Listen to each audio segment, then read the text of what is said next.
ladies and gentlemen. And I'm Steve Jones. It's Tuesday Night Showcase, and thank you so much for tuning in tonight. I'd like to wish everybody a happy Thanksgiving.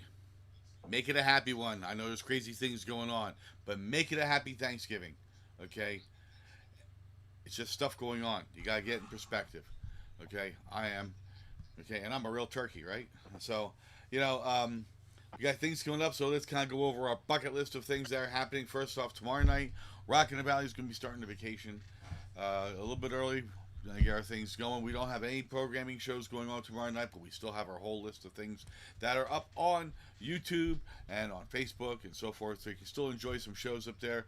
Lots of musicians are doing their own live streaming tomorrow night. We may do something, I'm not too sure what, but nothing formal. Okay, we're not going to have anything going on. However, Bo Smith will be coming in the very near future to whip it out Wednesday with our Lehigh Valley Angel. Also coming up in weeks to come, we will be working with Dana Gaynor. We'll be working with Angela. Oh, what's her last name? I had it right here a second ago.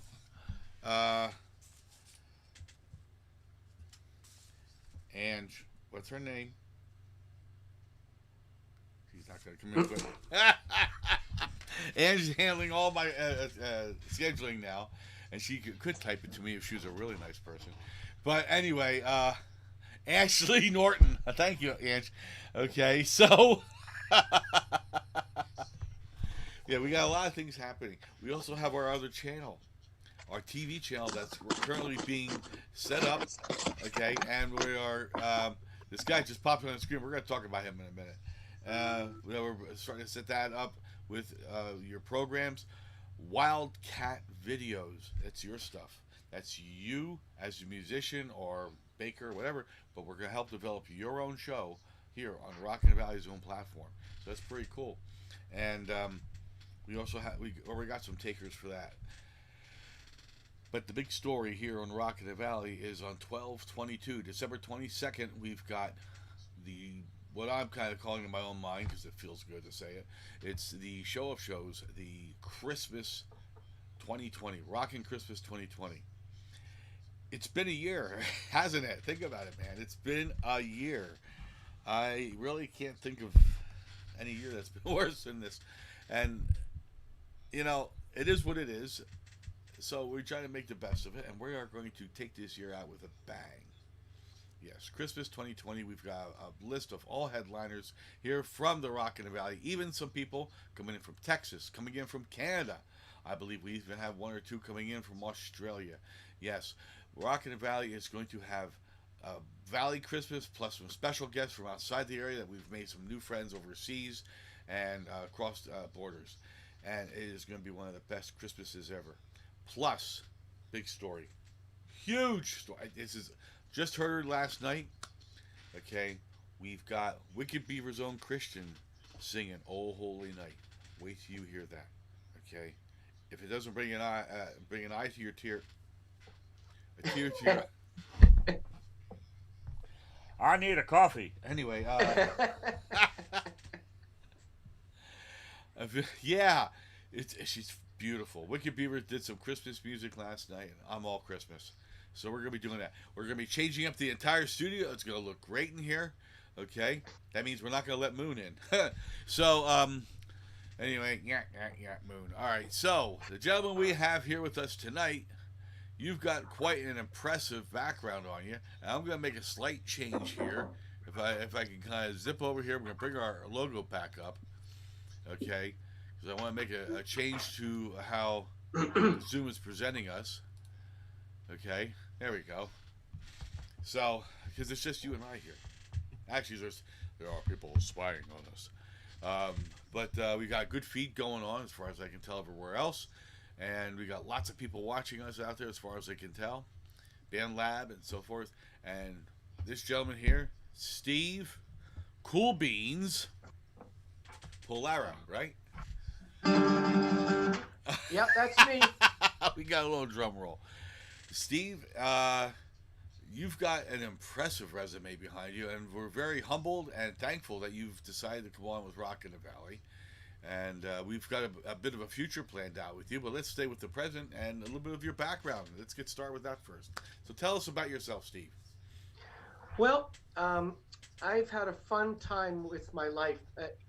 Every song I've written pretty much comes out like a children's song. So one of my friends had heard that I wrote songs, but I played them for family and friends. I never did them publicly. And he's a friend that I used to work with. He goes, "We're doing a coffee house at a big barn in Bucks County to raise money for a charity. I was wondering, can I hear your songs? Could I come over some night and just hear your songs?" I said, "Well, I play them for friends. I never play them publicly." He goes, can I hear them?" I said, "Sure." He comes over, and I didn't realize even how funny my songs were. I just wrote my songs. He goes, "These are really funny. They're good." He goes, "Could you please sing at our coffee house?" I said, "Okay." So I went there, and I got called back for two encores. And I've been on stage ever since. And that was like 35 years ago, 35 years ago. What coffee house was approximately. that? What coffee house was that? Was that? It was the one behind the golf course at the Bucks County Golf Course. And Oh, it's really? a Newman Center barn. Wow. Okay. So it would be the barn at Newman Center, whatever that is behind it. And it's like it's everything you think of. It's a big barn that the inside they made into like a staging area for a summer camp. And all these summer camp directors got together, who I didn't know, and they would raise money once a year, and they would have coffee and donuts and just people for a night out to see people singing songs, basically. So is it still there? Is the place still there? I haven't. I actually drove by that road the other day. I'm tempted to go see if the barn is still. I would presume it is. They probably still do summer camps there. You know, So so it's just something. It's just one of those memories I have. that's And cool. that was really my launch because I had sang in church groups and I learned a lot of my craft in a church folk group and a nun that had 10 lessons for $10, and I only got to do eight because we went on vacation. So there's still two chords I don't know. What, two Just chords you don't know? that's a joke, Steve. It's a joke. Lighten up. Oh, oh, okay. But Okay. That's all I had right. 10 lessons for $10 for real. Oh, 10 lessons, And $10, missing two chords. I got it. because we went on vacation for the last two, there was two more weeks to go. So I never learned those other two. So all my songs are missing two chords. Uh, Anyway. And I'll tell you what. No, I'm not going to say that. But all right. So, it's all right. So, the question then becomes, all right, you've won awards. You've hit the national spotlight on a couple of things, and Yeah, I've gotten Parents' Choice Awards. NAPA Award was National Association of Parenting Products Awards, and a new one called Hot Diggity Award for children's music. And Hot Diggity blends, well, see, Parents' Choice is reviewed. So your songs, your music, your album is reviewed, as are other products, baby seats, toys, and they have an open call, and you pay to enter, but they have judging, and they do a write up if you get an award, and that write up goes to warehouses that buy for libraries and schools. So if you win one of those awards, your sales they just start ordering strips of 30 of your CDs because children's music still needs CDs, believe it or not. oh, really? Yes, because I called with my latest one, which was an acapella family. I called the warehouse, and I said, "Are you guys still wanting CDs? Because I noticed most of my contemporaries that are in pop or whatever, they're not doing it." He goes, "For children, you're always going to need a CD because they use them in schools and in libraries, and kids take them home. If they're going to listen. Other than that, they would do downloads, but you got to remember." They don't all do downloads. The teacher might want to just put the CD in and talk about the song or have the kids dancing. It's more portable, actually. So when you get a NAPA award or a Parents' Choice Award or a Hot Diggity Award, you notice that they're ordering lots of your CDs, strips of 30, which is a lot. And I had three orders already for this new one. Wow. Um, and I also received the Grammy Award and a Grammy nomination twice. When I got the Grammy Award, I couldn't mail them fast. They were just the sales were coming in from all over the world, literally. And here's a little trick of the trade for people to know. When your CDs are for sale, you don't have to pay full postage. You mail them media mail. It's significantly less. It's one of the laws of our country. If you mail a book or a CD or a video, you get a special rate. So like something that might cost you $10 a mail is only like $3. Oh wow. Okay. So That's that good has to know. helped defray costs. I don't know why that law is there, but I'm not complaining. Yeah. Of course not. You know, so that has helped. So I've gotten numerous awards. So you say like, what goes into an award? Well, an award is for recognition in your field.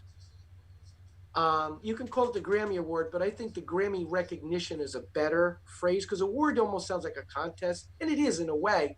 But getting recognition from your peers is very important. And getting recognition from your culture for what you do helps you help your culture because you get bookings. And people like saying, oh, Grammy winner Steve and all things like that. But it has helped a lot my career in a sense that I get invitations to things. I am asked to contribute to other people's work. I invite people onto my own work. I talk at schools and events. I play at a lot of events. One year for special ed alone, and this was before the Grammy, I did 110 concerts. No, 130. 130. That's like 3 That weeks. was 13 per month for 10 months. That's a lot. And I didn't even have the Grammy yet at that point. And then with the Grammy, a lot of the townships want you.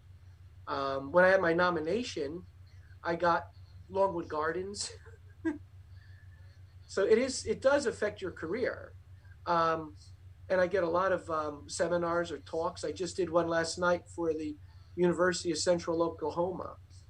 And they wanted to know how different not tricks of the trade, but the trade, if you're singing to children. And the theme was inspire and get participation.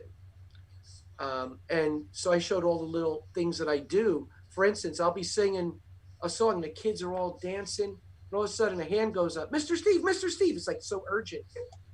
We got a puppy. It has nothing to do with anything. So I showed the students, how do you keep that audience? Because they all start raising their hand. I got a turtle, I got a cat. Kids just follow each other. So I said, you just turn it into a 2-chord song. So something like this, you go, let's turn that, and do you know how to spell doggy? You know how to spell dog? Yeah. So you just pick 2 chords, any 2 chords. So you go D-O-G, spells dog. D-O-G spells what? Dog. How do dogs go? Woof, woof. Let's do cat. You said you have a kitty? C-A-T spells cat. They're all shouting out. C-A-T spells cat and dog. D-O-G spells dog. D-O-G spells. Now can I hear dogs? Woof, woof, woof. Can I hear a dog chasing a cat? Meow, meow. Okay, Chase, now hit your knees. Make it run, Chase. Now you got the whole crowd back. You got to just work it constantly for children because kids are not polite. They will walk away without any guilt whatsoever. So you got to maintain them. You also have to stay focused because you'll get a kid in the front row picking his nose like there's no tomorrow. Want to shake your hand. Sorry, I didn't mean to do that. This is a story I gave last night in closing. In my I have a lot of memorable concerts, but also have memorable occasions. So we'll make this an occasion. So I'm singing, last chord of the song, and I go, and I'm watching, and this kid is picking his nose with the peace sign, like 2-finger, like way up there, like he was going to scratch his skull. That's efficient. And he's rubbing it on his shirt, on whatever he's doing. And I knew it was Grandparents' Day. So it was grandparents, and there was a line. He wanted to shake hands and have an autograph. And there he was, like the Jaws music is getting closer and closer. I'm going, I can't get sick. I can't get what he has. I've become a germaphobe because I've had strep throat, comes out of nowhere, It's shaking hands. So he's getting closer and closer. And I figure I'm going to do a high five just to touch the palm, right? Not my fingers. So his name was Danny or Bobby. I said, how you doing? What's your name? Bobby. I said, no, you know what? Let's do something special. Let's do a high five. Okay. So when we went down to do high five, when you say five, your mouth is open wide. His hand slipped. The whole hand went in my mouth. Like, So I had boogers in my. In Italian, we have a word called schiavuzzo. It's like disgusting. Yeah. And what I had in my car, because I was getting sick from kids, not sick of them, just I was catching everything in the Yeah. schools. I had a bottle of garlic. I did 2 tablets that day. I did not get sick. I was fine for the rest of the month. Here you go. I might have been vaccinated with boogers. Oh I my don't know. God. So I mean, it's those are the fun stories that people like. I've had very touching stories too. Like you'll be singing and last chord, Mr. Steve, and then you learn a lot about kids by just what they say. I saw my daddy today. Which means they're separated. Like, and the kid was like all excited and we're gonna go for a walk or something, like some simple thing, but you gotta like, oh, that's great. What's your daddy's name? You gotta like, and the other kids are listening because again, they're learning to be people. They're kids, and to keep the songs engaging, always engaging. And the songs I write are for all kinds of families and kids. One is about military families. I did a whole album. I got all kinds of awards for that. And it's played on Sirius XM Kids still to this day. And I signed up with this company called Sound Exchange. It takes a good 2 or 3 hours to fill it out, but they chase your royalties down. You get an agent. That one song called Guess Who's Coming Home made all the money back for manufacturing of that album. Wow. Yeah. And because you get to see the checks. They kept calling me, we have checks here for you, Mr. Player. Please sign up for Sound Exchange. Yeah, everybody's got a check for you, right? They said it was like $400 something. So the Grammys approved it. They sent us stuff and I got a check for $345 because if they keep calling you and you don't claim the money, it goes into their organization. And I let it go for 2 years because I heard the paperwork was a lot of work. And it's spreadsheets, it's a passport, it's sending a check with the numbers with your name cut off. They need all kinds of proof that it's you. And then they assign an agent to you. And now I got to load in all the songs for the new album because they're being played and royalties come in. So if anybody needs any information about that, feel free to go to my website, coolbeansmusic.com. And there's a thing that says inquiries, and it's usually for booking. It'll say for a booking. Just ask your question. I'll be happy to help you. What's your website name again? coolbeansmusic.com. Okay, I'm going to do something here. Hang on a second. Okay. Cool Beans Music. Mm-hmm. www.coolbeansmusic.com. The beans are plural. All right. I'm going to do something we've never done before. I just figured out how to do this. Oh, good. Okay. Let's see if it shows up the way I want it to.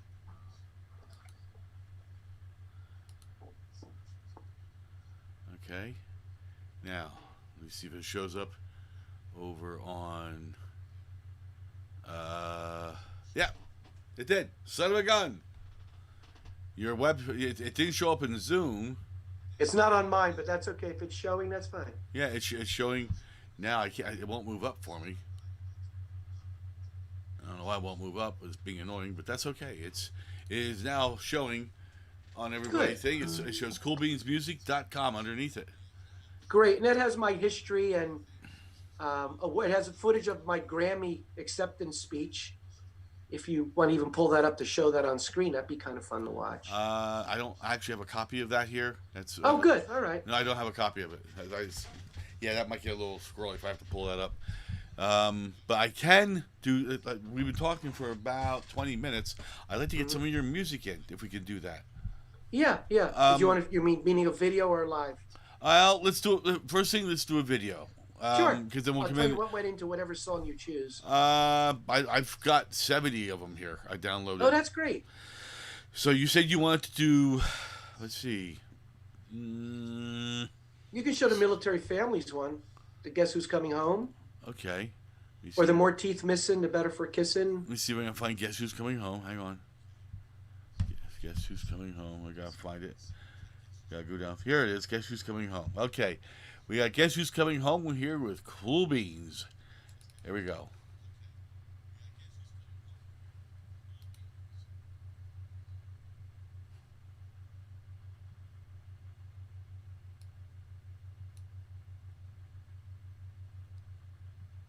Wonderful. It's not playing. It's not giving me any noise. Oh, there. Our clock is slowly ticking. Grandma paces across the floor as I'm coloring on the table, but can't wait a minute more. Soon we won't feel so alone. Can you guess who's coming home? Oh, I was just a baby when they left us for this war. They've seen me grow through photos, but I want to know them more. I'll kiss them on their faces here. It's so good to have them both so near. Can you guess who's coming home? Guess who's coming home? Guess who's coming home? They told us on the phone we won't feel so alone. Guess who's coming home? I had so many questions about the news that I saw last night. Grandma held me close, saying it's gonna be alright. When will I see them? When will I see them? Can someone tell me, please?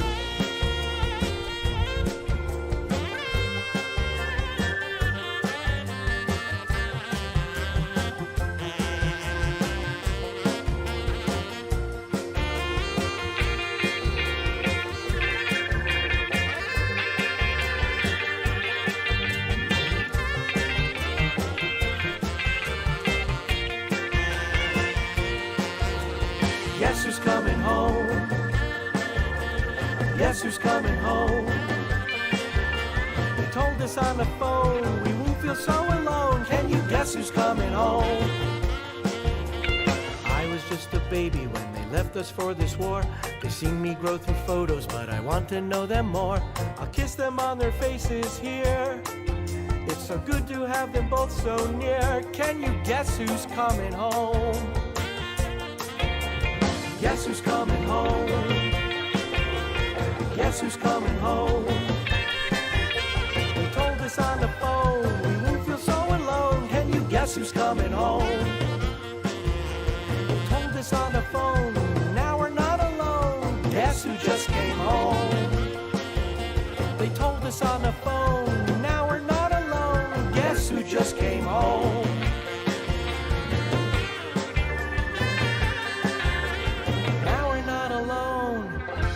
Guess who just came home?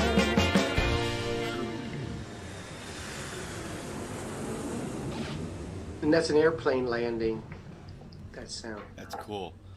Sorry about talking over the beginning. I mean, that's what I do, actually. But no, Well, I wait for the opening. Go ahead. Well, I always put the album cover on the beginning and at the end so people know where it's from. A lot of CDs that are showcasing their songs, you don't know where they're from. And being a marketing guy, it's just, you should always have the 5 W's: who, what, when, where, and why. Exactly. Well, I had a message come in. Okay, let me see if I can find it where it is. We got a heads up here from a friend of yours. Okay, And who's this? Gloria Domina. Ah, Yeah, yes, my Paisani friend. yeah. She said that you won a Grammy together. What tell us about Yes, she was one of the producers on the All About Bullies Big and Small with me. that? That's cool. Yeah, you could. There's all kinds of songs from there too. There's one with Vinny Lopez called "My World's a Bicycle," and that's the first drummer of Bruce Springsteen's band. And Gloria introduced us to each other, and he's been a friend ever since. I don't think I have that here. My You mail. can go on my website, and under the tab for the colleges, it'll say links. Go under awards, Let me see if I can the get awards to it. one, and the second tab under there should say something like seminar links or something like that. Hang on. I have to log in here. Okay. What's it called again? Coolbeansmusic.com. No, the name of the song. Oh, that one is called My World's a Bicycle. It's really about a kid being bullied, but through metaphor as a bicycle.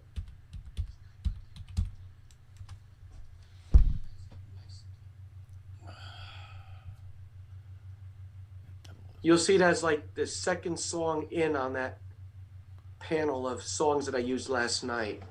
Oh, the devil! I just downloaded that. I should have it. Hang on. My World's a Bicycle. Mm-hmm.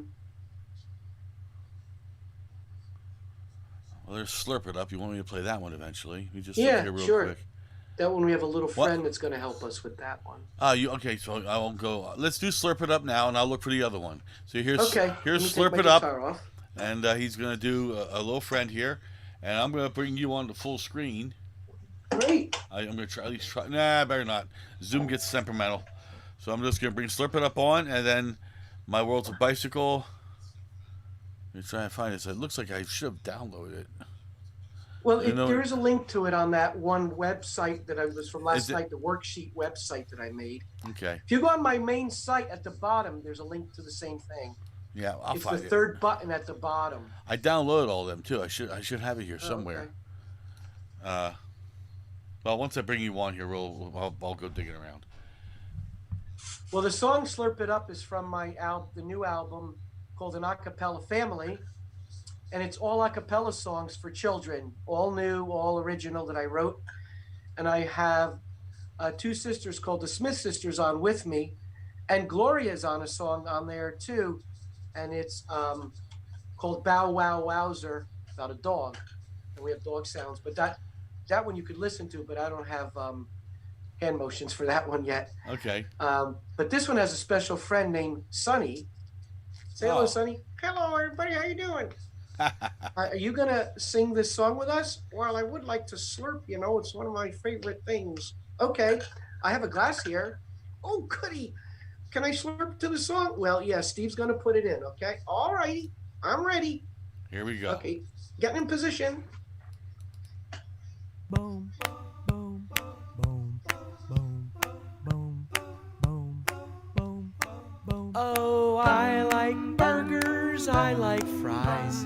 I even like the little apple pies. I like milkshakes to the bottom of the cup, 'cause I get to slurp 'em up. Boom, slurp 'em up, slurp 'em up.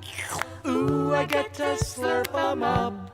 Boom, slurp 'em up, slurp 'em up. Ooh, I get to slurp 'em up. Oh, make my burger well done, son. Lay the pies and the fries around the bun. Oh, give me a milkshake in a big tall cup, so I can have some fun and slurp it up. Slurp it up, slurp it up. Ooh, I got to slurp it up. Slurp it up, slurp it up. Ooh, I get to slurp it up. Do do do, do do do, do do do do do do. Do do do, do do do, do do do do do. Slurp 'em up, slurp 'em up. Ooh, I get to slurp 'em up. Slurp 'em up, slurp 'em up. Ooh, I get to slurp 'em up. Oh, cheeseburgers are mighty fine. French fries and apple pies, so divine. But give me a milkshake in a big tall cup, so I can make a funny sound and slurp it up. Slurp it up, slurp it up. Ooh, I get to slurp it up. Slurp it up, slurp it up. Ooh, I get to slurp it up. Okay, everybody, let's have a giant world slurp. Goody, goody, goody. So on the count of 4, I want you to make that funny sound when you slurp it up. 1, 2, 3, 4.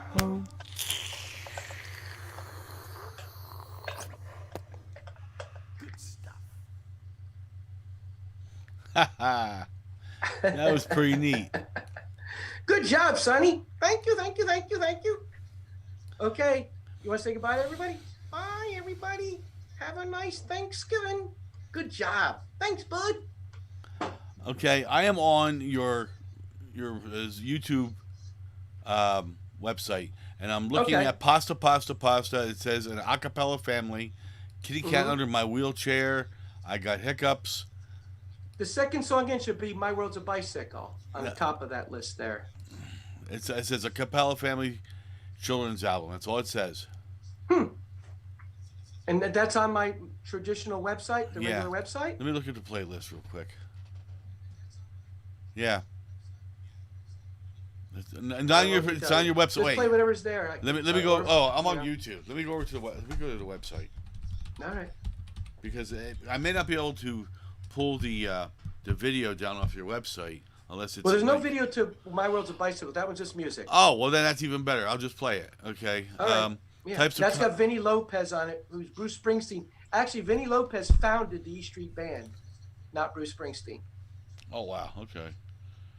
And he was mentioned on the Rock and Roll Hall of Fame, and he was standing right behind Bruce Springsteen. And Bruce Springsteen's first sentence was, "At the beginning of our band, there was nobody else but Vinny Lopez." That's funny. Okay. Cool Beans Music on your website.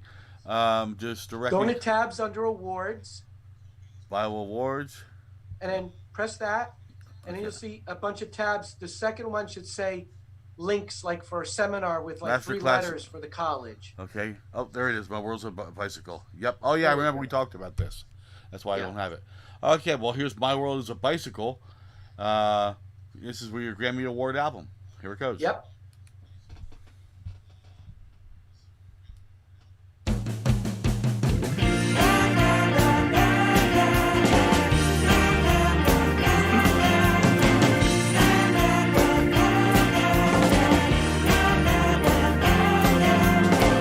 My world is a bicycle, the wheels spin round and round. It really makes me happy when I ring the bell sound. I can zip on through my day or linger down the line. As long as I can feel my wheels, I know I'm doing fine.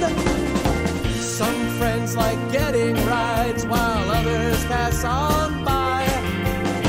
I can't keep up with everyone, even though I try. The other bikes that tease me, they tell me I'm too slow. But I don't listen to those wheels, I get where I have to go.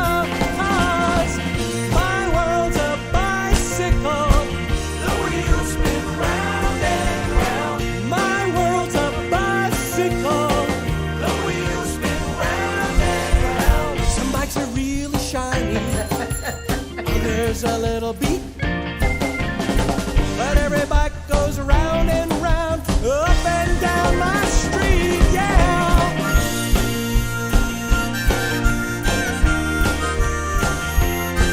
Come on!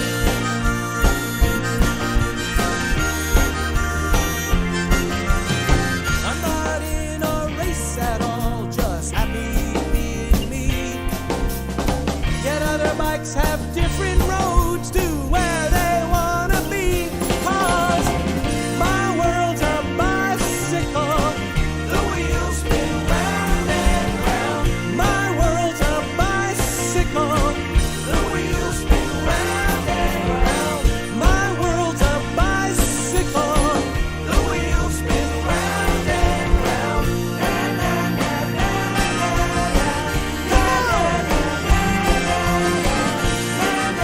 Come on! Let's go!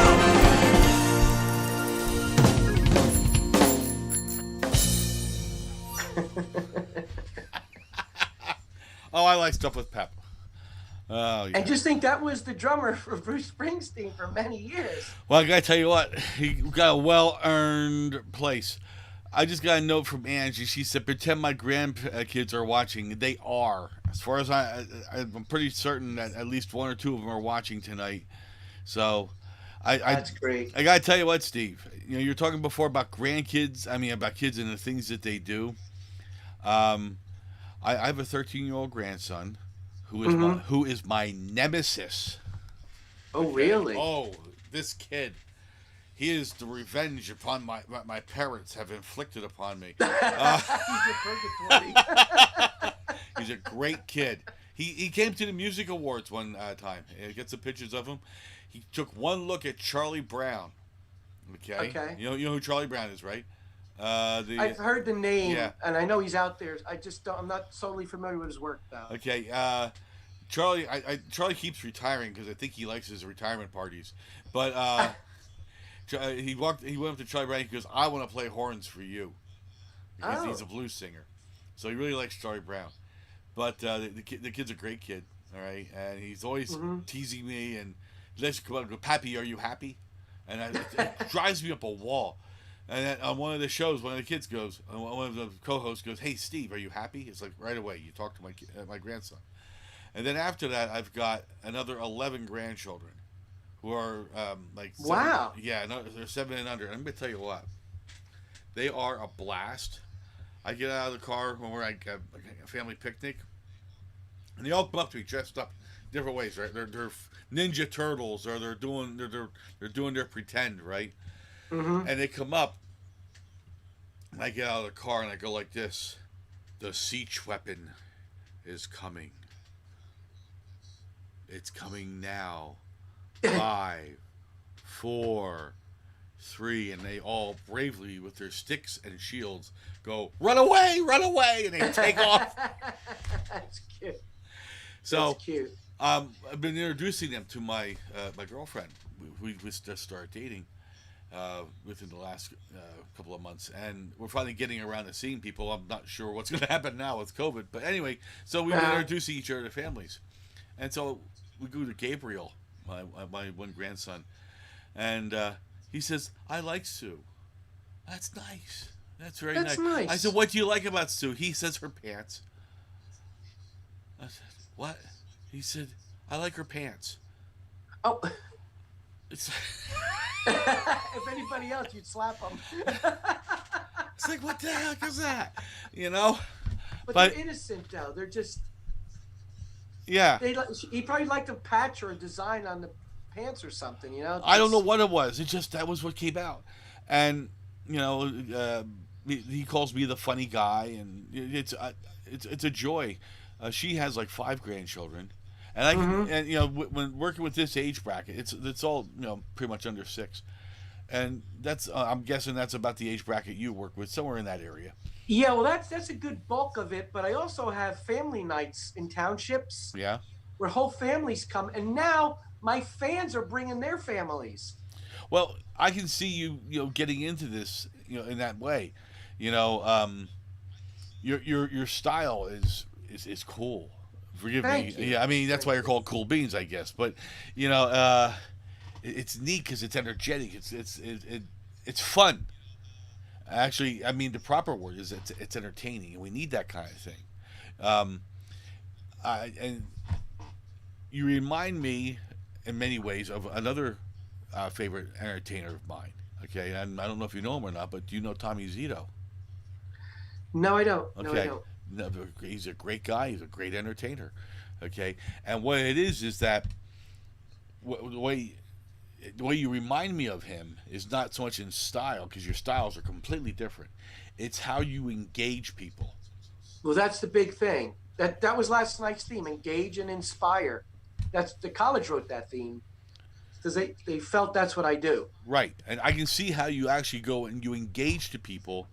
You don't just sit there and, okay, song number 2, you know. Well, here's what happened, Steve. I used to sing annually at the Cock and Bull Restaurant's Christmas party by the toy store in Peddler's Village, Okay. right? And it's a good 2.5 hour gig. And here's how it started. And it goes into what you're saying. How it started is, and I'm a professional chosen entertainer, and I'll tell you if you're going to do something before it happens, if it ain't going to work. They insisted that they wanted to have somebody sitting there reading a book. Now think about this. The kids are all hyped up with sugar and ice cream and everything, Well, this is gonna work. and you're going to have somebody read a book and then have me come on. And I said, I'm telling you right now, I'm all for it. I'll do whatever you want, but nobody's going to listen to the reader of the book. The parents are going to be there all talking at different tables because you had to pay to be at the table. You know, it was a Right. food thing as well. I said, how about, well, she's, oh, we're going to read the book. I said, okay, make sure there's a drawing pad there, though. All right, make sure there's a drawing pad because I'm going to sing and draw.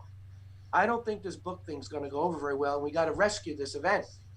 No, we sell toys or whatever, and this is what we, fine. I'm with you. I hang in there with you. It's your event. You booked me. Well, the woman opens up a book, and she was dressed nice. You know, she had this fantasy she was going to read to these children a Christmas story. It's Christmas, you know. Like after page 1, she lost the complete audience. They were, they're all running around and everything. So she's looking at me and I told you it's not going to work. So I said, okay. So she didn't finish her book, obviously.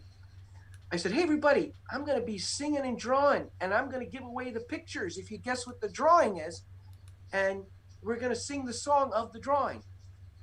So they all gathered around, and I said, okay, what am I drawing? What am I drawing? And I said, and it was just a circle.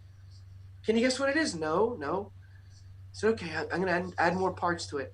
Here's his head. Can you get, no, it's a dog. No. And then I made Rudolph, and then I colored the nose. It's Rudolph. I said, okay, come on up on stage. You guessed who it was first. Come up here. I said, if you sing the song Rudolph the Red-Nosed Reindeer with me, you're going to get the picture to take home. And it was big, you know, big drawing pad, because I asked to have a drawing pad there by the restaurant when I arrived. So then we went into another song and another song and another song. And then Santa enters. And then it ended up that while they're waiting their turn on Santa, I had to show at the other end of the room. Keeping it going, because the worst thing is the line with Santa, the kids, they're just rammy. They need entertainment. So then they started like announcing table numbers. Okay, table 5 can come up to see Santa. And all the other kids stayed with me, not with the storyteller that did not work. And they booked me year after year after year. But going back to what you said, one time I couldn't make it because they didn't call and confirm. And ironically, I did the Crayola Factory that day for their Christmas party for staff. They weren't confirming the Christmas dinner at Cock and Bull, and I wasn't going to hold it after a certain amount of time because it's Christmas time. There's a lot of bookings, right? So I sent a friend, and after the friend did the show, they called me aside and they said, it didn't work out as well. She was just singing her songs, you know, like she didn't engage the kids. They were used to being jumped around, and it's not just Rudolph, it's we're doing things, and then there's a drawing, there's a gift. But again, I assessed the crowd. I just knew they're not going to be engaged. They're not going to, in your mind, it's going to be like a movie. They're going to sit down. They're going to hug. They're going to listen to you reading a story. As you say in New Jersey, in your dreams. It ain't going to happen, you know? Well, and it's not to be rude. I just tried to give them an idea that I wanted to rescue their program. It wasn't going to work. Well, and you talked about big money to be there too. You talked about drawing. You talked about drawing. You remember how to bring Yes. that drawing thing up? You remember how to Yeah, do I that? can do that. Angela showed me how to do it, and I'm hoping it works. Yeah, Here we go. let's try that. All right. Now I'm going to leave everybody with a drawing of something you're going to see in a couple days using the alphabets. Okay, let's put that pad there. Okay. And what will happen is I'll shut my camera off. It says whiteboard, so I'm going to go to that. And I can see you now. Oh, okay. We can just leave it like that. All right. All right. Now, do you want any So music? You want some music to this while you're doing it? Anything in particular? Yeah, if you want to put something underneath it, just softly. But I'm going to be talking, so maybe not All right right. now. Well, Maybe let's no not do it. music right Okay. now. Let's- Just go ahead. Let's Okay, tell the so if story. anybody has a pen or pencil, follow along if you'd like. And we're going to draw a turkey that we're all thinking of turkey in one way, but this turkey's thinking of something in another way. And you'll see why. So let's all make a C. So that is, believe it or not, the turkey's head and neck. So now what we're going to do is we're going to make a C backwards. You get a drumstick. And we're going to put an eyeball right there with an O. That's an O. Okay. and another dot inside, and we're going to do the letter M. Mmm. And then we're going to put a couple number 3s backwards. 1, 2, 1, 2, 1, 2. And one on the top. Sure looks like a turkey to me. Getting there. Now, let's do 4 U's. 1, 2, 3, 4. And we're going to make a U right there. And we're going to put an upside down C here. And we're going to put 4 long upside down U's. 1, 2, 3, 4. That's his wing. Now we're going to make his body, which is an upside down U, and pull it around that way. But that is not his tail. His tail is going to be 7 backwards 7s, or an L upside down. So we're going to do 7. 1, 2, 3, 4, 5, 6, 7, and close it off. And put a backward C right here, like that. And we don't have, I can't raise this up, but we can put his feet kind of this way. Put number 11 here. And we're going to make a W for his toes. Oop, it's not working. There you go. It's not working, but that would be a W. I can't raise this either. Oh, I need to erase there a little bit. And that's a turkey running. And then we would have some motion lines. So let's touch that thing there. Some motion lines. And let's give this turkey a hat. Steve, what kind of hat do you think a turkey would have on Thanksgiving? Well, I'm sure you would have a colonial hat, right? Wouldn't he? No, a pilgrim's hat. Pilgrim hat. That's, I couldn't think of it. You're 100 years afterwards. Okay. So anyway, 1600s, they didn't have 3-cornered hats yet. Did you know that? Oh, that's a colonial hat. That's what. Okay, so it's a Yes, pilgrim hat is three-cornered different. hat. Okay. But pilgrims had this kind of hat. This is flying off his head because he's running. So we're going to make a C stretched out and another one on top. Close it off. And then we're going to have number 11. Close it off.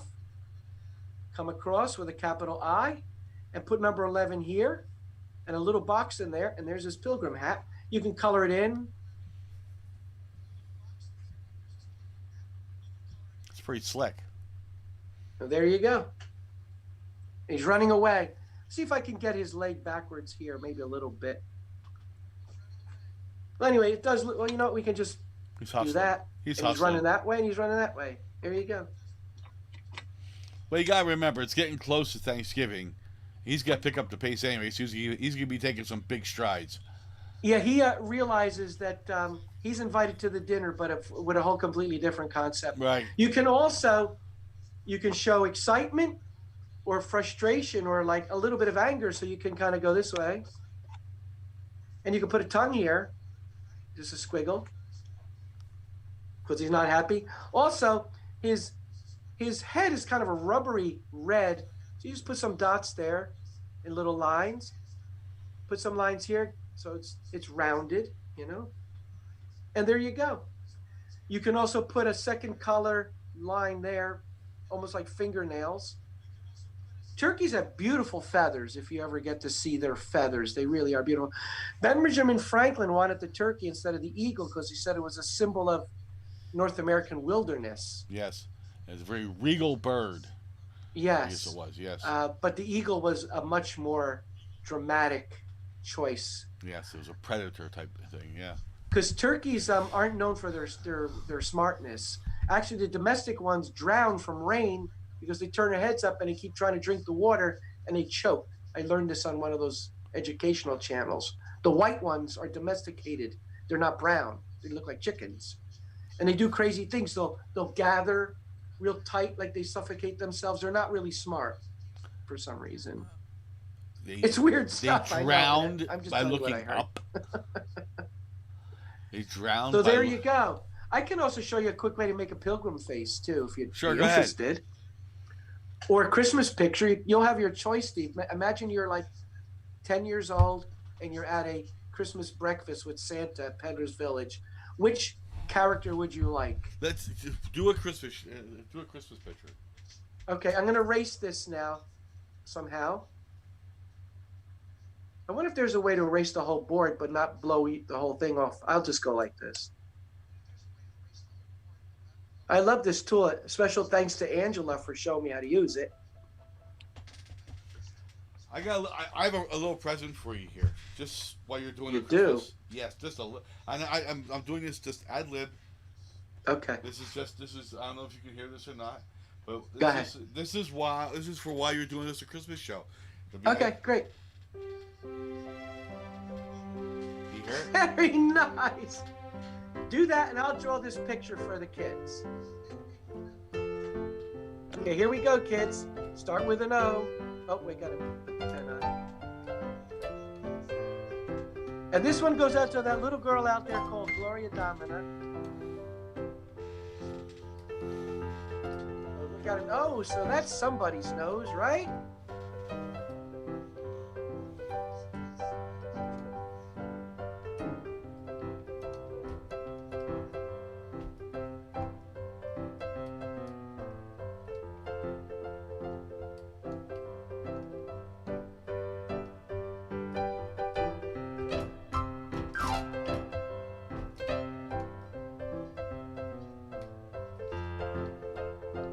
He's got some bells around his neck. A jelly bean body. He has a deer's tail. His nose is glowing. He's jumping through the air.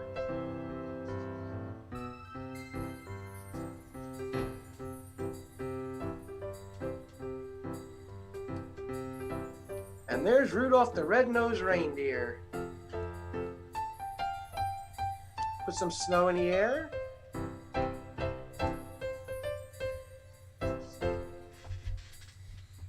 And there you go.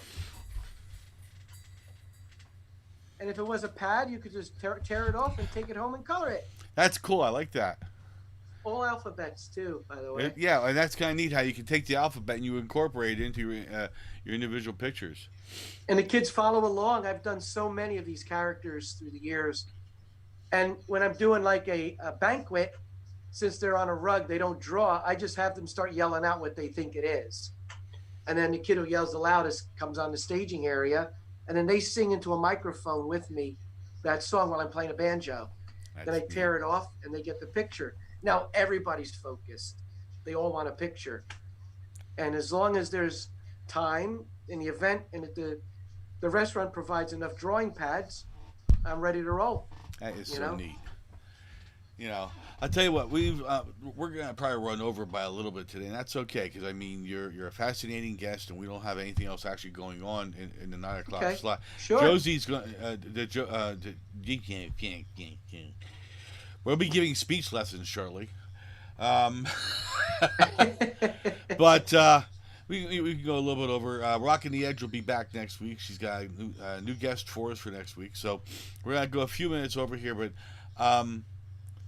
Ange is going to be having you on her show next month. Yes, I'm excited about Yeah, that. And that's a Christmas program, I understand, Yeah, right? we're going to be a little more about Christmas, and then you're actually on our Christmas show on the 22nd, which I'm really looking forward to that. I'm just putting together the things on that. And unfortunately, we have, I don't know how many people. Off the top of my head, I'm saying it's between guest appearances, people pop in and just say Merry Christmas, and actual performers, we're looking at somewhere in the range of about 30 people. Wow. Yeah. That's great. We have Bill And Hill. I'll tell you, for your show, I'd love to do you playing the music again, and I could draw something else too. It's fine. We can do that. I don't It'd mind. be fun. Yeah, you know? I don't mind. This thing's always set up here. That's great. That was a nice little touch. I really like that. That'd be neat to do, just like a half hour of drawings with music that they could put on any time for the kids. Okay. You know, like just you playing along, and I could do like a bunch of Christmas drawings, and then you could bag it, and then they can watch that Christmas morning or while they're eating dinner, but the drawing by hand would always be there. We can With work. the I'm music sure you can behind work it something like with the that piano. out. That's kind of nice. I Yeah. like that piano. It's. I have two here. I've got to do work on. I'm waiting till after the holidays to get brave enough to open up the 910. The 910. I don't know if you've ever opened a keyboard up. But No. Okay. The little buttons on top. This Okay. one set is worn out. Okay. Ah. And I've got to get brave enough to open the thing up because I got to replace them. Hmm. So, right now I've got one for sure, pattern that works, and 3 that work when they feel like it on my rhythm side. And I've got to change out. And if I make a boo boo in the process of doing this, scrap one keyboard. And That's awful. Well, it was a $2 piece as opposed to a $3,500 board. Ooh. So Well, that's good that you're able to do that. You know. yeah, you can stop screen sharing on this. You can turn it off if you want. Okay, and I'll Yeah. hit the right buttons here. Let's see here. Now, what am I doing? I'm going into screen share. Oh, there you are. Okay, There we good. go, I did yeah. something right for a change. That's good. These headsets mess my perfectly groomed hair up. Anyway, It's all right. a kid said to me, "Dad, you gotta keep the hair like that." Yeah, I am. Well, you look It's like a bad electrified example. from that stuff that makes hair go up and balloons stick to your body. Oh yeah. Well, you know, what it is they say I look like Meatloaf. You do actually. Oh, thanks. Meatloaf. Meatloaf. I got banana. You know, like here we go. You know. What was the other one they said? Oh, someone said I look like Jim Belushi. I feel A little bit. I Yeah. feel so bad for him. I really do. So anyway, I'd like to get another song of yours in here if we can. Yeah, sure. Anyone you'd like, and I can tell you what went into the making of the songs. And there's one. Well, there's many. Your choice. Whatever one. There's so many of them. One that kind of stood out and got me here. A fish And a tank. special hello to Gloria if she's still watching. Gloria is responsible for matching me up with Vinny Lopez. I had no idea who he was.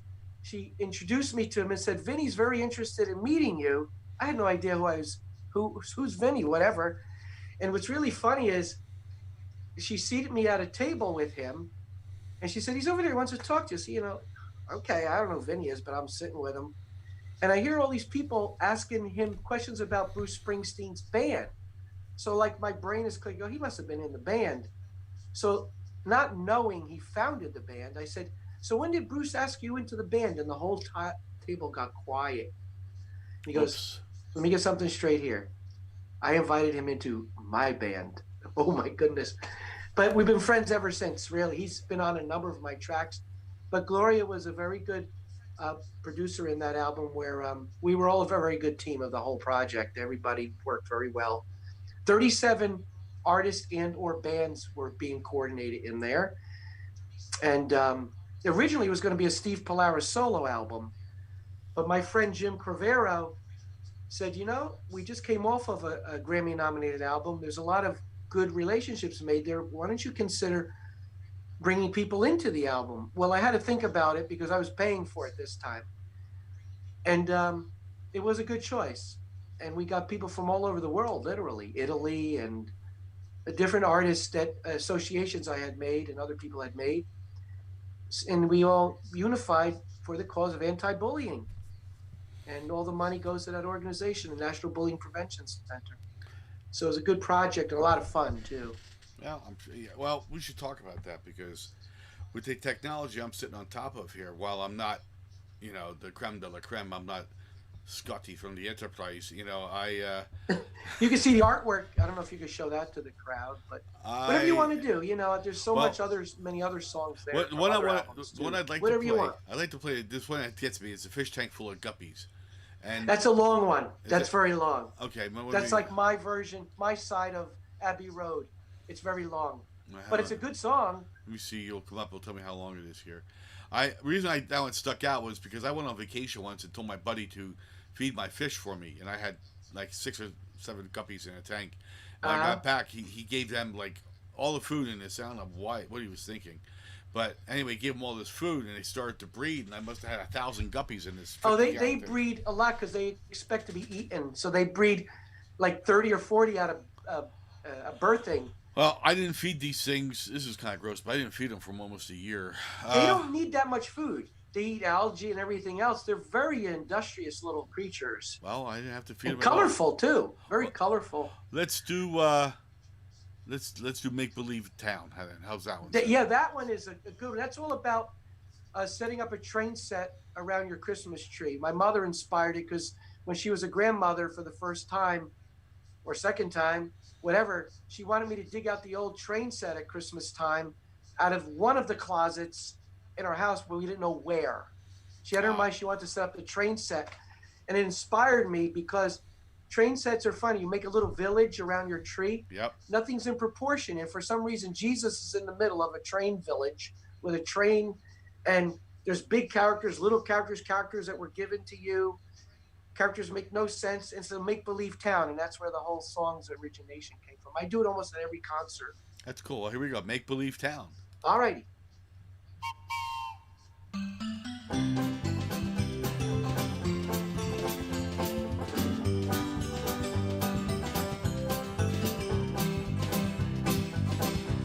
My mom and dad bought a train for me. We set it up under the living room tree. We'd sit there and watch it go round and round our make-believe town. And all my life I played with that toy. It made me feel like a little boy. I'd sit there and watch it go round and round our make-believe town. Oh, make-believe town, it's the best little place around. When I hear that whistle blow, I know it's time to go. I've climbed on board as a little engine roared and chugged around my make-believe town.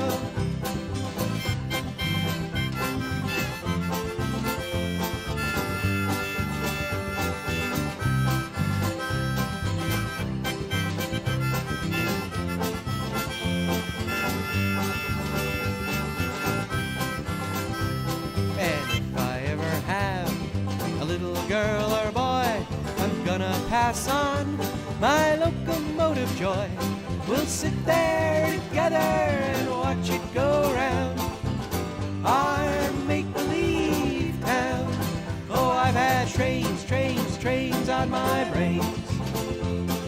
All my life I've played with my trains. Whenever it's sunny, whenever it rains, I play and play and play with my trains.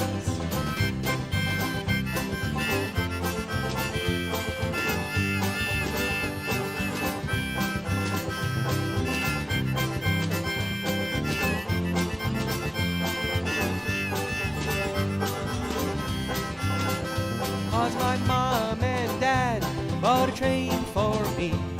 We set it up under the living room tree. We'd sit there together and watch it go round our make-believe town. Our make-believe town. Our make-believe town. I like that. Thank you. I'm going to tell you what. There's about 4 reasons why I like that. First off, it's great tuned. It's peppy. It flies along. And in my own mind's eye, I remember my Lionel train being around the. That's what we had. Okay, the those old. Santa Fe, the orange silver one. Well, I had the big black iron horse thing. Okay. Oh wow. Yeah, it was all made of. It was made of metal. Okay, it wasn't the plastic ones. My dad bought me a really nice one, and I remember that. So okay, so I go back in time with that. I go back in time with my dad playing the banjo. Oh, nice. Yes. My grandfather, my dad's father, was a hogger. You know what a hogger is? Wow. You know what a hogger is? The one that puts the coal in? Well, yeah, he drove the train and it was up there. And he wrote a whole bunch of different poems, which was about being a hogger on the train. So, I mean, and then, of course, my favorite singer Okay, Johnny Cash. So we're there. There you go. I mean, that whole song, very good choice. I mean, that's a great song. I loved it. Thank you. And I played it on. I played the harmonica on a cheap harmonica, so and I realized it made it sound like a toy, which is good. That's a good effect. Well, it sounded perfect. I didn't even think that it was a toy. Or cheap harmonica. It sounded great. I loved it.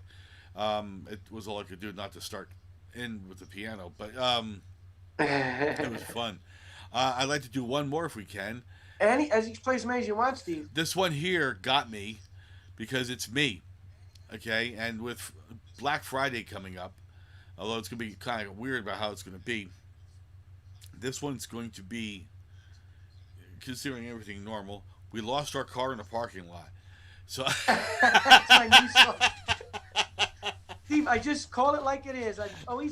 I'm like the ultimate pop artist because I just reflect our life. Like, I realize this is a good counting song. Which aisle, which number? People need a theme when they're losing their car. And my goal of that song is to become part of the American fabric. When they're losing their car with the kids, we lost our car in the parking lot. Like that kind of thing. So I use the emergency caller on my. I walk out. Oh, there it is. There you go. See, now that would be a great sound for the song too. Like, there it is. Because it's all the different ones. Kind of thing. I came out of Lowe's last night. There it is. Hit the button. I'm terrible. I can't. If I don't leave a trail of bread back to the car, I can't find it. Well, one of the inspirations of this song was, no matter how many times I've gone to Disney World, they have the parking lots named after characters. Right. But then you say, is it Penelope or is it like you don't remember when you just had a day of total brain everything, and you're supposed to remember which cartoon character your car's parked in, and that song is all about, and also losing it. You're always losing your car in a supermarket somewhere. Yep. Or the mall, and I wanted to capture that in song for families. Have you ever had a car that when you lost it in the parking lot, you hope it got towed? No, I've had that problem happen. I was actually putting my key in the wrong one once, and it opened it. It looked just like mine. Oh my God! Which was a little spooky. I used to go to the store with my mom, and sometimes my car is a very common red color, and it's a Envoy, right? And like some of the other cars are very similar to it. She'd go walk into the wrong car, and I walk over to my car. I see her going off that way, and I casually just say, "Mom, what? This one works better." Actually, I should refine my story. It was my mother. She had a black Ford, and the two cars were parked near each other. Yeah. And she's trying to get in the other car, and it wasn't. It was like almost like she was trying to steal it, and it wasn't. They looked exactly the same. That's my brain was just overlapping onto another story there previously. But so I figured that was a song that touched, and that's all in a cappella, by the way. Really? That's on the new album, A Cappella Family. All right, well, let's do this one here. We lost our car in the parking lot. Here we go. Wow. Wow, wow, wow. Wow, wow. Wow, wow. Wow. Wow, wow, wow, wow, wow. Beep, beep. Wow, wow, wow, wow, wow. Beep, beep. We lost our car. Beep, beep. In the parking lot. Beep, beep. Yeah, and where we parked it. Beep, beep. We forgot. Beep, beep. Ba-da-da-da-da. We forgot. Ba-da-da-da-da. We forgot. Is it in lane 1? Well, this isn't any fun. Beep, beep. Is it in lane 2? What are we gonna do? Is it in lane 3? Where can it be? Beep, beep. Where can it be? Ba-da-da-da-da. Where can it be? We lost our car in the parking lot. Where we parked it, we forgot. We lost our car in the parking lot. Where we parked it, we forgot. Ba-da-da-da-da. We forgot. Ba-da-da-da-da. We plumb forgot. Is it in lane 4? We don't see it anymore. Is it in lane 5? Did it take a drive? Is it in lane 6? We think it's playing tricks. It's playing tricks. We think it's playing tricks. 'Cause we lost our car in the parking lot. Where we parked it, we forgot. We lost our car in the parking lot. Where we parked it, we forgot. Ba-da-da-da-da. We forgot. Ba-da-da-da-da. We plumb forgot. Is it in lane 7? Is it parked in heaven? Is it in lane 8? Hey, we're gonna be late. Is it in lane 9? Mom said that car is mine. She said that car is mine. Mom said that car is mine. Well, we found our car in the parking lot. Where we parked it, we forgot. Oh, we found our car in the parking lot. Where we parked it, we forgot. Ba-da-da-da-da. We forgot. Ba-da-da-da-da. We forgot. Ba-da-da-wow-wow-wow-da-dee-da-wow-ba-ba-dee-da-doo. Beep beep. Ba-da-da-wow-wow-wow-da-da-da-da-doo-doo-doo. Beep beep. Ba-da-da-bop-bop. We forgot. Ba-da-da-bop-bop. We forgot. Oh, we found our car in the parking lot. Where we parked it, we forgot. Well, we found our car in the parking lot. Where we parked it, we forgot. Ba-da-da-da-da. Plum forgot. Yeah. We forgot. Plum forgot. We forgot. That's hysterical. And that's the Smith sisters. That's Kelly Lewis and Wendy Kellman, known as the Sunday Drivers. They're excellent. That was funny. I mean, that's gonna stick. Okay. It's supposed to. It's gonna stick in there. I try to create strong hooks, you know. And the you know what's funny, Steve? When you're recording, now you got to remember these are like 80 layers. A lot of these things, you know, there are lots of layers. And if you're doing it for a good hour, you do break into uncontrollable laughter because you take yourself out of it just a couple seconds. You go, I've been doing wah wah in harmony for like an hour, and I'm listening to myself do it. You can't listen to yourself do it. You just got to do it like you're making good tone. But the minute you realize how funny it is what you're doing, we had to stop a few times. I can't stop laughing. So I'm doing wah wah wah wah wah wah. This like because you start to hear the craziness of it. But the idea is you want it to be memorable and fun. Well, you know? This is, again, talking, you generate an image. Okay, that's how. Very much so. Your best humor puts somebody there, and then they experience the joke, you know, because they're experiencing the moment.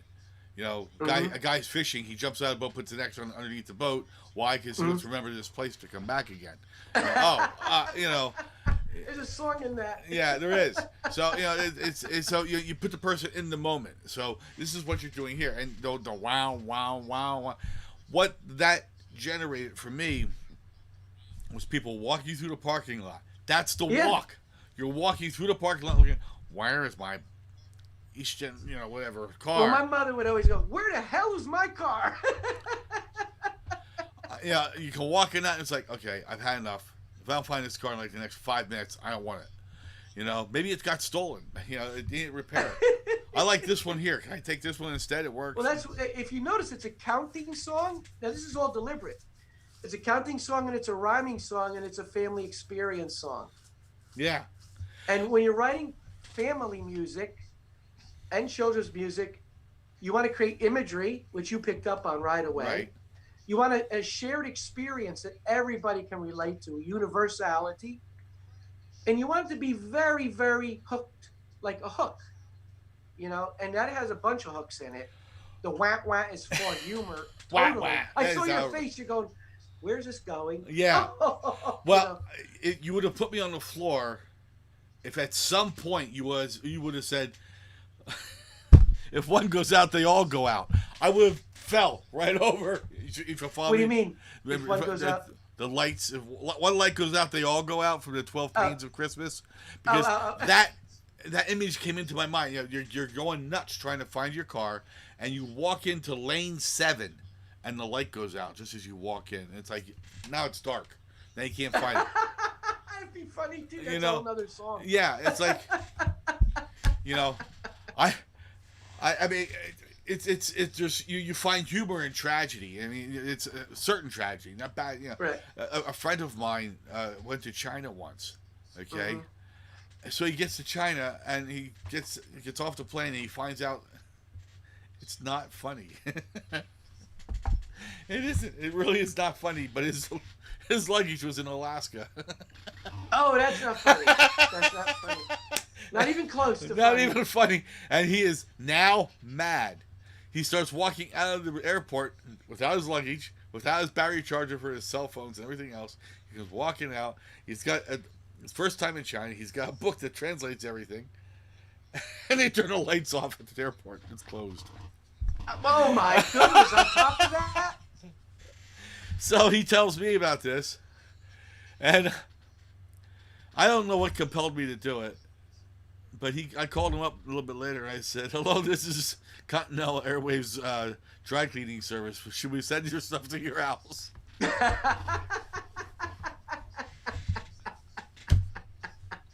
He was not amused. No, it's not very funny. No, it's not at all. That's a great idea for a song too. Like your luggage going to the wrong place, the unromantic honeymoon or something. I could call it. You know, like Yeah. all this stuff to make it a perfect honeymoon, and nothing's going well. You know? Here. That's actually a good movie. Yeah. I think it's called Vacation with Richard Pryor, wasn't it? Really? I think didn't they do have to something look like at that? one. I don't know. Well, Rodney Dangerfield talks about this.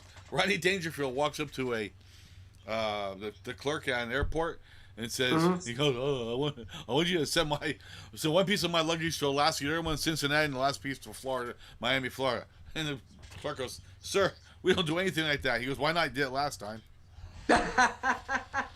You know what the airport did to me? I had my harmonica case in one suitcase. Oh boy. They stopped. "Sir, what's in there?" I said, "Harmonicas." They thought it was the bullets that go into a pistol. No kidding. Yeah. So she goes, "Can you take those out, please?" Like they had all the. I said, "Sure." And she goes, "Oh, those are nice. What kind do you play?" She was a harmonica player herself. "Could you play something here?" I said, "Not online." I said, "But trust me, they're harmonicas." So they put them back in, and I went through, and ended up leaving. This was at Orlando. I was wearing like a fanny bag with my wallet and stuff. They made me take that off. I go on there. It was like a monorail that takes you to the actual port. So I guess it's all safety things. So I ride the monorail, and I'm with a team, a marketing team, and I realize my fanny pack is all the way back at the other end of the airport. Got to take the monorail. I was freaking out, and they had it for me. That was nice. Obviously, I was a memorable person, I guess, but I was freaking out because here that delayed my flow of putting things on, and because put things in baskets. But they did their job. I mean, they made me open the pack myself, and it wasn't pistol, the stuff that goes up a pistol with bullets. They were harmonicas. Another time I got pulled over because somebody was cutting me off or something, and I went back in. And the cops pulled me over, and I had my banjo bag in the car and boxes of crayons, but they look like bullets because they're pointy and they were see-through. "What's in there?" I said, "A banjo." "And what are those?" "Crayons." They had to look at my car. "Yeah, they're crayons, and it's not a gun because it looked like a gunny sack." Oh my God. I had one fear I've never flown, okay, which is very interesting in today's world, but I've never flown. But I went to an airport to pick up my daughter one time. Mm-hmm. And I'm standing there at the gate waiting for her to come out, and I just asked her, "I'd like to test something, see if it sits off your thing." And my arm has a plate in it. Okay. From a car wreck, and I put my arm in and went, I said to him, I said, now, well, you can make me leave this in your bowl so you can check it out. Got to watch what you say to some of those people. They don't have a sense of humor. Well, fortunately, this gal did, and but yeah, that was kind of. My father had that too back in the day when my dad used to do a lot of flying out to Indiana, and he had a plate in his leg from being hit by a car, and you know he set off a couple of those things. But yeah, that's funny. You get some funny stories. I think we have time for one more song. Sure. I'm looking at Snowflakes Are Dancing. Okay. Or the more teeth missing, the better. More teeth missing, better for kissing. That has, I don't know, 30,000 views. That was in the top 100 country list with, I believe, Willie Nelson. Really? And Dolly Parton and such. Well, let's do that one then. I write songs and I have styles that fit different modes, you know, country. And that song was written in a country style, but I try not to have myself cornered or pegged. I look at music as colors. Yes. All right. Okay. And styles as colors. I'm known for lots of variety, but when you listen to the lyrics and styling, you start to realize that the trademark is Steve Pollara in those songs. So you start to tell that sounds like his phrasing and stuff. And that has some really good country playing guitar in it. And people just loved it. I was playing it up in the Allentown area at a festival, and it's about a girl getting braces, and it's based on stuff I experienced with my godchild and my sister. And it resolves in a very fun way, but it shows you what a child goes through. So I'm singing at this festival, and this lady comes up who's at the other end in some other booth with tissues. I'm not even exaggerating. She goes, and she said it this way: I hate that song, but I want you to play it again. It's making me think of my daughter. Meaning she liked it. It moved her. Not that she hated it. It was making her think of her daughter with braces. She asked for 2 encores of that song. We played it twice with 3 times, I think, with that. Where were you playing? Where were you playing up here? I was at the historical center in this gigantic park with a lake, and I forget the name of but it was the history of that area. But they had a festival that day. It was like the last days of summer. I'm trying to remember the name of the park though. Oh, it was Reading. I'm sorry. Okay. Wasn't out Yeah, I'm trying to think where Reading. it was a big lake up here. And it was in Pennsylvania Dutch country, because it was there was people walking around the park dressed kind of like And Dutchy. Okay. Say now. Dutchy. They looked Dutchy. I don't know, what nationality they were, but there was a lot of people there. It was their day out. It was a Sunday, if I'm not mistaken. So. Okay, here it is. The more teeth missing, the better the kissing. Here we go.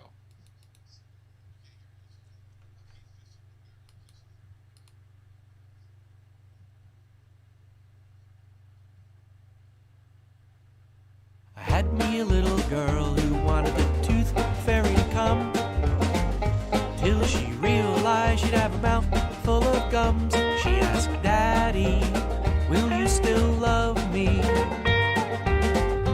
if my smile went away? And I said, more teeth missing, better for kissing, and baby, let me kiss you now.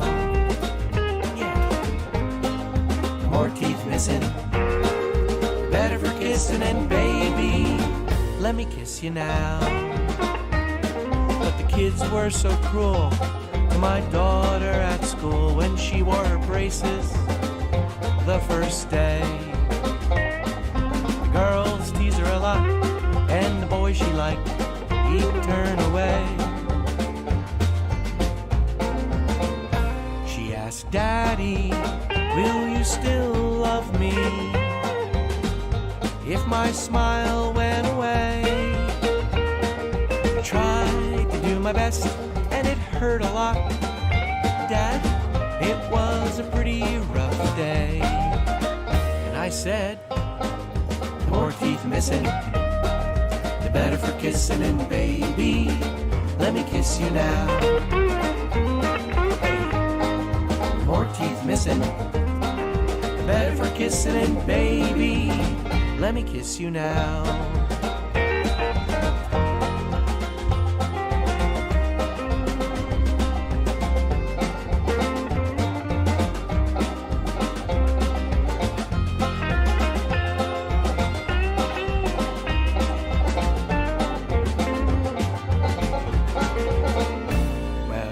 braces came off, she wasn't lonely anymore. The boy asked her out with a knock on the door. He took her on a date, they came home late, and his kiss swept her off the floor.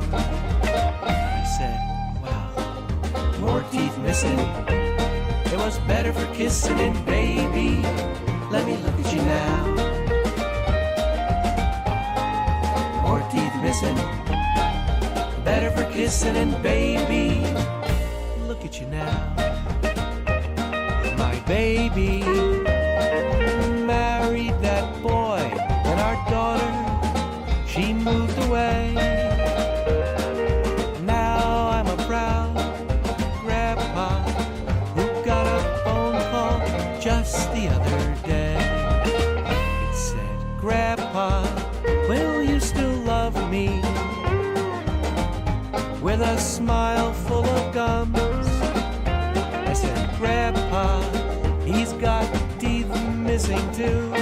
Let's wait for the tooth fairy to come. We sang, more teeth missing, the better for kissing and baby, let me kiss you now. More teeth missing, the better for kissing and baby, let me kiss you now.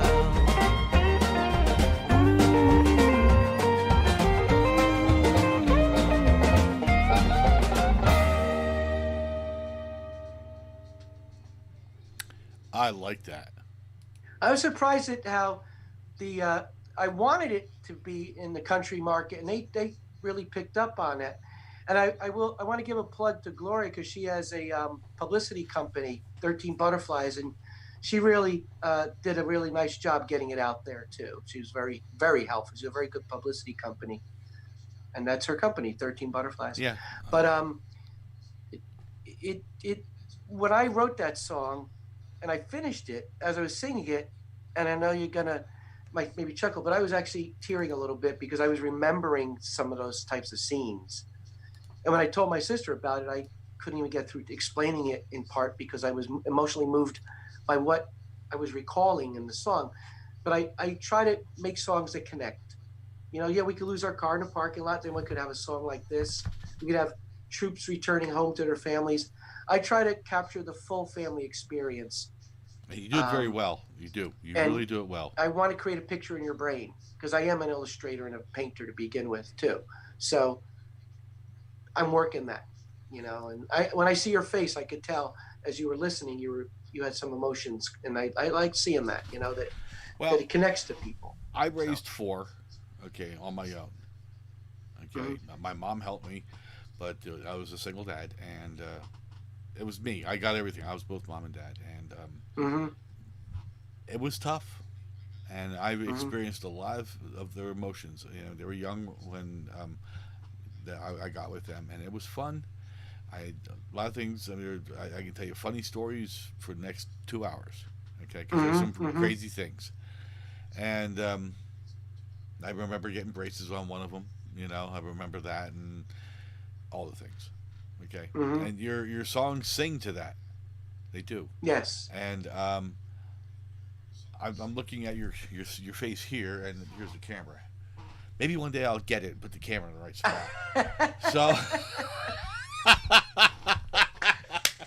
So, it keeps us humble. It does. It does. It does. It really keeps you humble. And I took off and started doing this, and the family's kind of going in its own direction. I'm working on getting back into doing things with them, and COVID's brought some things closer together and made us realize some things that we've lost.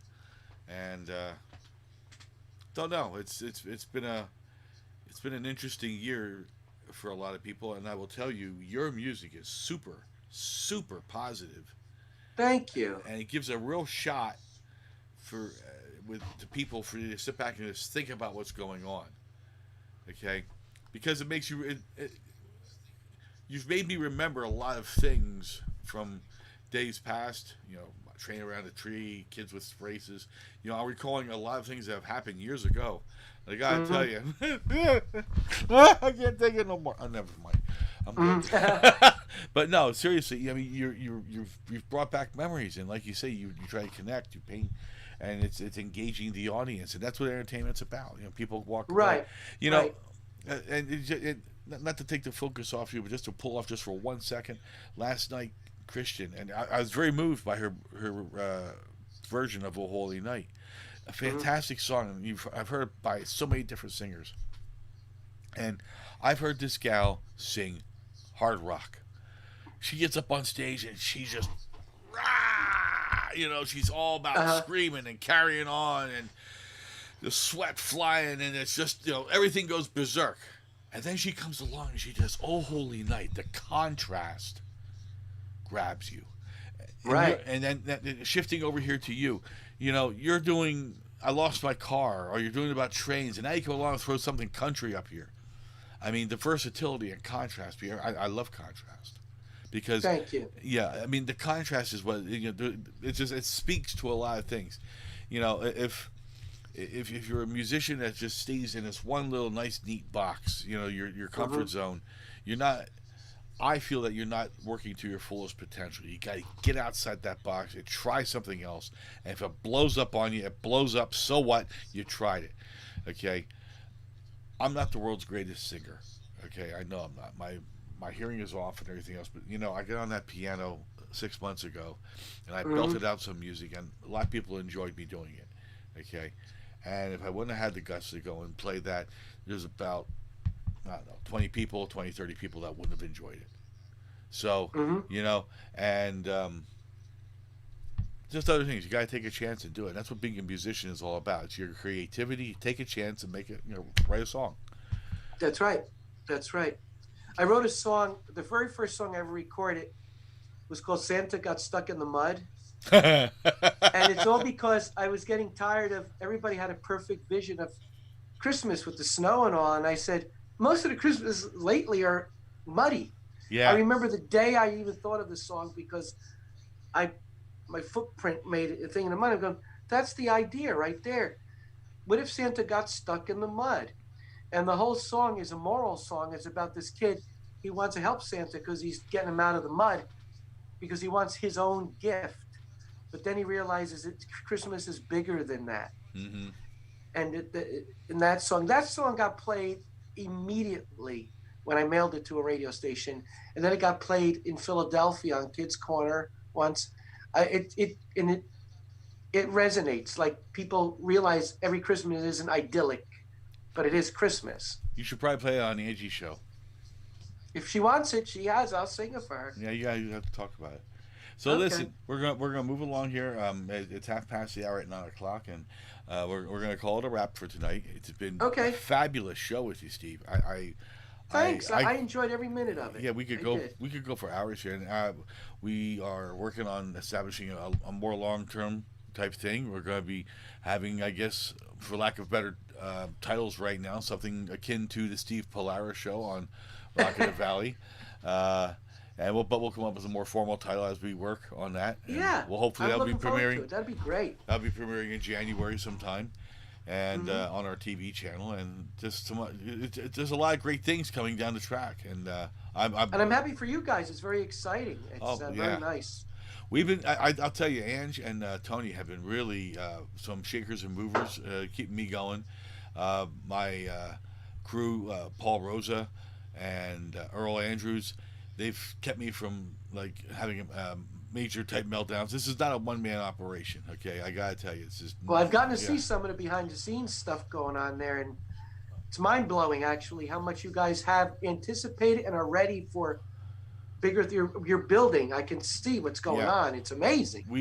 Tony and I were on the phone tonight for about an hour, and we were talking about doing different things. We were looking at the analytics. We are looking down the road. We've got a major system upgrade coming, which I'm terrified to do. Not that Tony knows what he's doing, but when we go to do it, we're going to be killing computers because we had to go and get all new serving. The system needs it. Yeah, that's how hard we're pushing the systems. You know, I've got the biggest pipe I can get to move things in and out. So we can get, like right now, we have dropped no frames at all. Underneath my old internet connection, I dropped 10,000 frames by this That's time. amazing. We are dropping nothing. We are Mm-hmm. our sound is going out real good. Tony and I have racked our brains trying to get this sound right. Mm-hmm. We've been having some troubles because Zoom gets wacky at times, and we're about to go find a designer there and cover them in tar and feather, because they change stuff and they drive us nuts. So They're always changing stuff and Oh. upgrading. They insisted on upgrading my laptop, and I do that, so I'm frightened in the morning to know what's been shut off, what's been turned on. Like today, I tried to make that PDF for you. Okay, what happened to my button? What's going on here? yeah, there you go. That kind of stuff drives you nuts, and I was telling somebody today about the size of our system. I forget who it was, but it's mind-boggling. I mean, I started out with one computer broadcasting straight audio. That's it.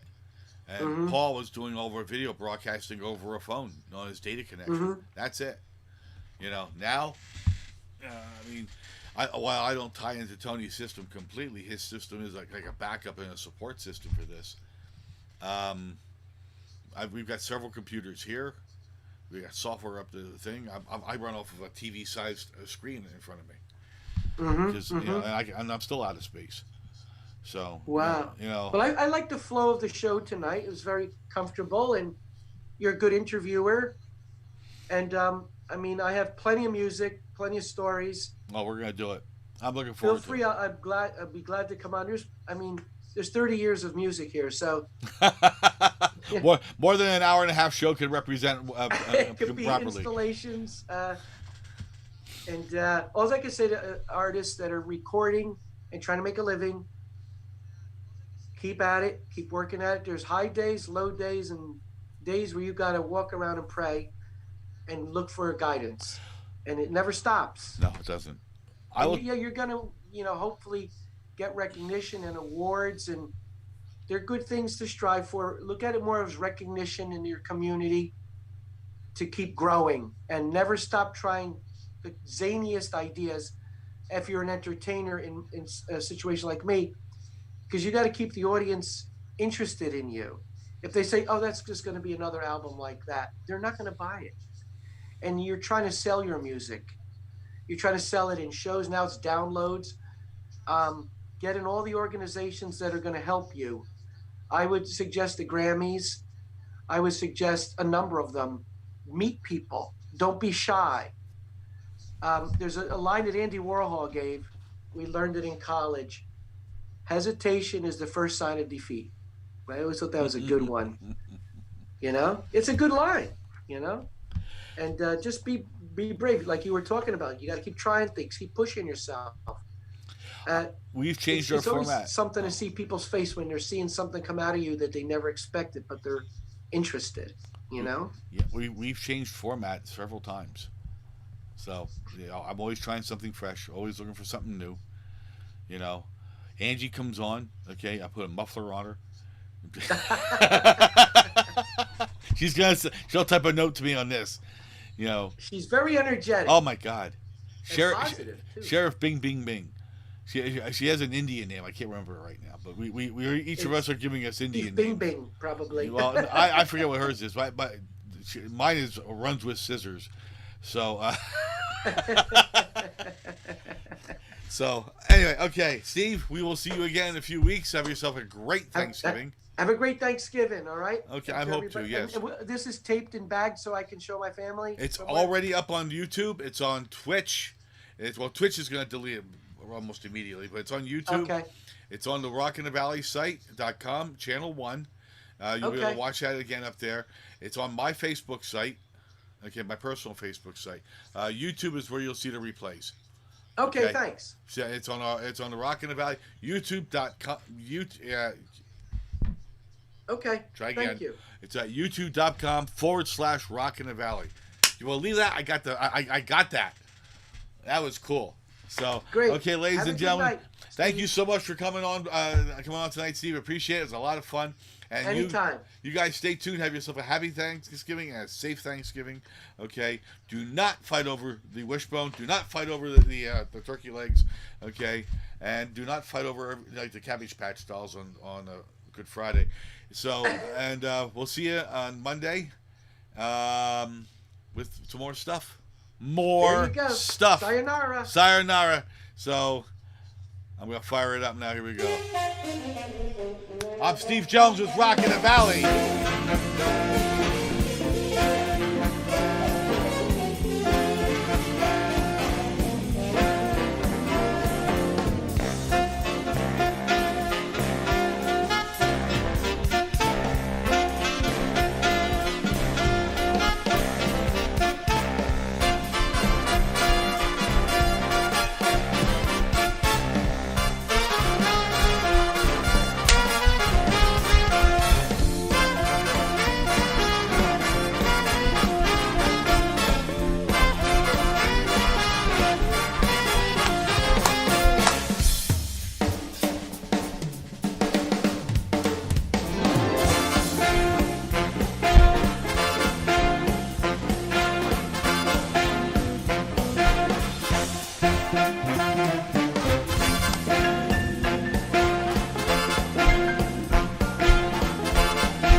This has been a Rock in the Valley production. I'm Steve Jones on behalf of our staff.